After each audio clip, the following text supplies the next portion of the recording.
So, oh yeah. So we just watched, not just watched, but we watched the Michael Moore's movie about capitalism, a love story, I guess. And he has a pretty interesting take on capitalism. He kind of attacks it, really. What do you guys think about that? Like, how's the movie? Like as a movie? Pretty good movie. Yeah, pretty funny movie, you know. Yeah, sometimes, but Like a sometimes fat guy running around. Yeah, fat guy was funny. Yeah. What about his opinion on capitalism? That was, What did you think about that? that was hardcore, man. Hardcore? It's Do you crazy. agree? Yeah, I agree with him. Are you agree with him? You agree? Wait, what? Yeah, man. Call me? Dude, he brought me in, man. Did you listen to his arguments? Dude, Oh. that's like all like just random stuff, you know. Dude. I can take pictures of that and post it in the movie anytime. Make you a capitalism. Have you though? I guess Nah, not. Let because him it's speak. so Let him pointless, speak. Let him you speak. know? Let's Capitalism see is what he has. awesome, don't you see, guys? No. It's messed up. You see? Many Uh-huh. things wrong. Okay, I'll give you one example. You see, the mortgage loans. Oh, yeah. See, the banks in America, they set out loans like for everyone, and everyone can get loans. So everyone signs on to them and be like, yeah, okay, yeah, you can take my house maybe if I don't pay it back. So like, yeah, I can probably pay it back. Okay, I get the money, spend the money, and then and I have some money left, maybe I can pay it back. But no, they go to the bank, interest rate, 200% to 400%. Holy crap, man, that's scary. How can I pay that back? It's like stealing. It's like robbing someone, tricking someone to like losing everything they own, their money, their house.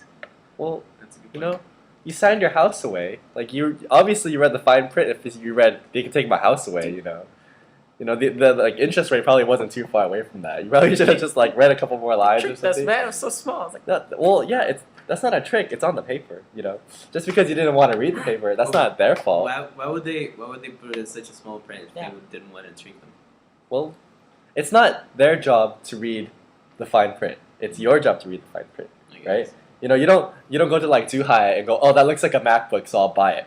And go like, oh yeah, and when you get home, oh, you're all mad because it's not a MacBook. You know, you don't go like, oh yeah, MacBook for only $10. Yes. You know, you go, oh, this isn't a MacBook. It's like a I don't know, a Game Boy with like a MacBook shell on it. You know, that's your job to make sure it is what it is. You know, you're not supposed to just like buy it because you can. That's capitalism. good comeback. Good comeback. Yeah, that's a I don't pretty think that interesting. one. But what about something I thought was messed up? It was what they said about the 1% being more wealthy than the other 90% of the population. That was pretty messed up. I thought Yeah. like that shouldn't be the case. How does 1% of the population have more money than 99% of the population? Yeah. Makes no sense. That's like corrupt or something. How'd they get all that money? It's like, wow. Well, a fundamental principle of capitalism is that like every individual neither intends to promote the public interest nor knows how much he is promoting it. He intends only his own gain. What that's saying is that in capitalism you work for yourself. You know, you work hard so you deserve what you get.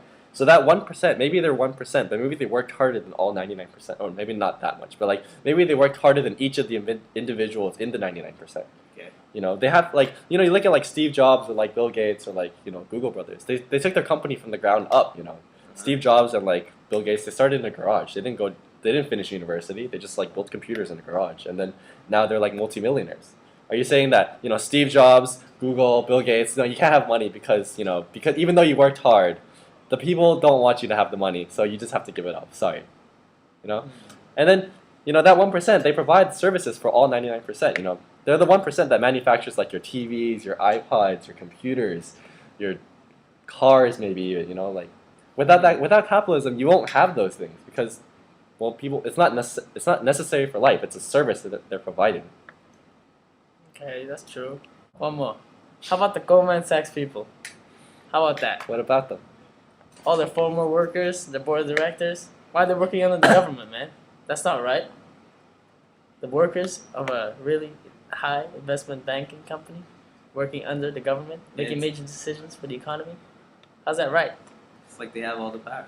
It's like the economy Yeah. is driving the country, not the country. Wall Street can't take over the government. What do they do though? No, What do they but do in the you government? think about it, you know. The Goldman Sachs people, what did they do? They passed a bill to bail out the banks that messed up, you know. Okay. So technically speaking, them passing the bill isn't representative of capitalism. What they did was they actually overrided capitalism with a form of welfare capitalism or socialism. So capitalism, like what they did, wasn't capitalism. Capitalism would have dictated that Goldman Sachs and like AIG, Citibank, they would have like just lost business. They would have gone out of business, went bankrupt, and then new banks would have taken their place in the future. Mm-hmm. But because of their tampering with the government, they used like a socialist theory or idea in order to save their bank, and in doing so, they actually overrode capitalism, right? So they didn't use capitalism to save their banks. They used like a welfare capitalism or like a socialist type idea. Well, thinking about it, it's just like I'm thinking about both economic systems, right? Socialism has its good times, good things, and capitalism has its good things, like we said in the movie, we saw in the movie. But like, think about people. If people were more considerate of each other, do you think the mortgages would have been like how it is? The corporations taking life insurance on employees would have been the way that happened. The judge Arrest kids, innocent kids. Oh yeah, he puts kids into rehabilitation centers just because of bribes. That doesn't seem right. Like, think capitalism is a good system. If people were more aware of each other, like I like capitalism more than socialism because of what you said about Bill Gates and Steve Jobs and stuff. I like the stuff they make. I like how you can be someone, like you can achieve their wealth. But the thing is, why don't the 1% do something about the 99% instead of the 99% be like having to rebel against the 1%? I mean, they have the power. Like the economy is owned by the people. Capitalism, that's what capitalism means. The economy is owned by the people. They through the connection that they have, like people selling stuff, people buying stuff, and like what there's one thing that Adam Smith said right here. By pursuing his own interests, he frequently, like example, by pursuing his own interests, he frequently promotes that of the society more efficiently than he would really if he really intended to promote it. I don't think that's true anymore. Like maybe in the past, people were looking for a self-interest, like having more wealth so they can have a more comfortable life. Not like now when people want more money. When people want more money just because they want more money, because of greed, because they want to be wealthier. If people were more aware of each other, we wouldn't live. People like the 99% wouldn't live the way that they do. So basically, you're saying we're the problem. Yeah, people are the problem, not the system. But that's gonna be like that for a long time. You know, I guess.